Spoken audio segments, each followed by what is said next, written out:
সোনিয়া একটা ছোট্ট শহরে থাকে। খুব সাদাসিধে মেয়ে।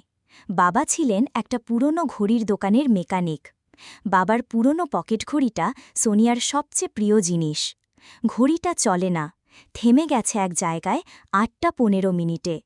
স্কুলে বন্ধুরা হাসে, এইটা আবার কেমন ঘড়ি, সময়ই বলে না। বন্ধুরা যখন হাসে, সোনিয়া কিছু বলে না, শুধু ঘড়িটাকে আরও শক্ত করে ধরে রাখে। কারণ এই ঘড়িটায় একটা সময় লুকিয়ে আছে যা অন্য কেউ বোঝে না।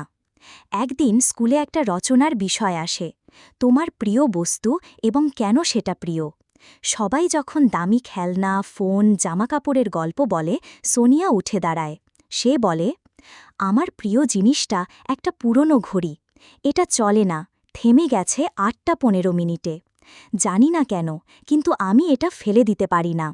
কারণ আমার বাবা মারা যাওয়ার আগের রাতে আমাকে জড়িয়ে ধরে বলেছিলেন, সোনু, একদিন যদি সময় থেমেও যায়, ভালোবাসা থামে না। আর সেদিন রাতেই ৮টা ১৫ মিনিটে বাবার হার্ট থেমে গিয়েছিল।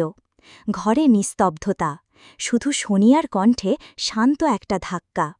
এই ঘড়িটা আমার কাছে সময়ের প্রতীক না, এটা আমার বাবার ভালোবাসা, যা কখনো থেমে যাবে না।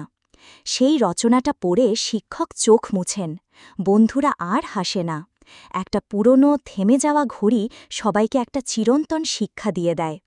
ভালোবাসা কখনো সময়ে মাপে না। কিছু জিনিস থেমে গেলেও তার মূল্য সময়ের চেয়েও বেশি হয়।